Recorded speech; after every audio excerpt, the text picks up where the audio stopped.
Hello दोस्तों, नमस्कार। आज मैं हनुमान संजीवनी बूटी की कहानी सुनाने जा रही हूँ। हिंदू पौराणिक कथा के अनुसार एक अप्सरा ने की थी संजीवनी बूटी लाने जा रहे हनुमान जी की मदद की। मेघनाथ की शक्ति के प्रहार से जब लक्ष्मण जी मूर्छित हो गए तब हनुमान जी उनके लिए संजीवनी बूटी लेने गए। रास्ते में एक अप्सरा उनकी मदद की। मेघनाथ की शक्ति के प्रहार से लक्ष्मण जी मूर्छित हो गए तब हनुमान जी उनके लिए संकट मोचन बने और लंका से सुशेषण वैद्य को लेकर उन्होंने बताया कि इस शक्ति बाण का इलाज हिमालय के द्रोणाचल पर्वत के शिखर पर पाए जाने वाले संजीवनी बूटी है। उसे सूर्य से पूर्व ही लाना होगा, तभी लक्ष्मण जी के प्राण बच सकेंगे। राम भक्त हनुमान जी संजीवनी बूटी लेने के लिए निकल पड़े। जब रावण को इस बात की सूचना मिली तो हनुमान जी को रोकने के लिए षड्यंत्र रचा। उसने इस कार्य को सौंपा ताकि हनुमान जी समय से संजीवनी बूटी लेकर न आ सकें। रावण ने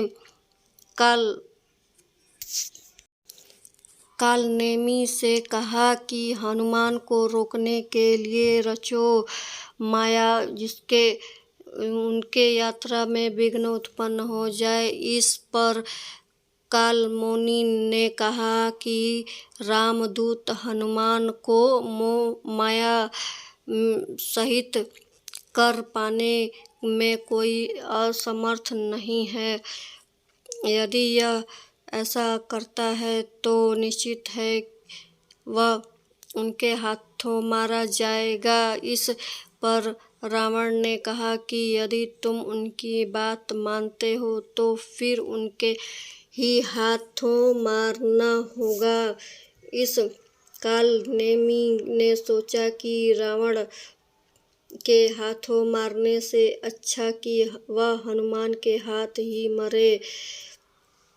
उन्हें अपनी माया से हनुमान जी के रास्ते में एक सुंदर कुटिया का निर्माण किया और एक ऋषि का वेश धारण करके उसमें बैठ गए।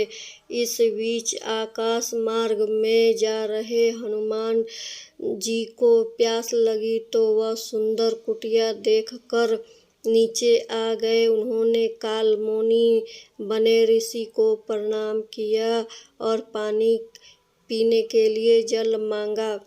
तब कालमोनी ने कहा कि राम और रावण में युद्ध हो रहा है, राम जी ही विजयी होंगे। मैं यह सब देख रहा हूँ। उन्हें कमंडल की ओर इशारा करते हुए उनके शीतल जल है, आप इस ग्रहण को करें। तब हनुमान जी ने कहा कि इतने जल में उनकी प्यास नहीं बुझेगी। तब कालमोनी ने हनुमान जी को एक कलश दिया और वहाँ की जल पीकर स्नान करके वह दीक्षा देंगे। हनुमान जी जलाशय में पहुँच गए और स्नान करने लग गए। तभी एक मकड़ी ने उसके पैर पकड़ लिया। उन्होंने उनका मुख फाड़ दिया जिससे वह मर गई। तभी वह दिव्य अप्सरा प्रकट हुई। उसने हनुमान जी से श्राप किया कि करने के कारण उस मकड़ी बनना पड़ा था। उसके दर्शन में पवित्र हो गई, ऋषि मुनि के श्राप से मुक्त हो गई। अप्सरा ने किसी आश्रम में बैठकर ऋषि एक राक्षस है जिसका नाम कालमोनी है, जब यह बात हनुमान जी को पता चला तो कालमणि के पास गए और बोले, हे ऋषि मुनि, सबसे पहले आप गुरु दक्षिणा लीजिए, मंत्र के बाद दीजिए। इतना कहकर वह हनुमान जी ने उस कालमणि के मूंछ में लपेट लिया और पटक डाला। मारते हुए कालमणि राक्षस स्वरूप सामने आ गया। उसे मारते हुए राम नाम लिया। राम नाम से उसका भी उद्धार हो गया। दोस्तों, यह वीडियो पसंद आए तो प्लीज़ लाइक शेयर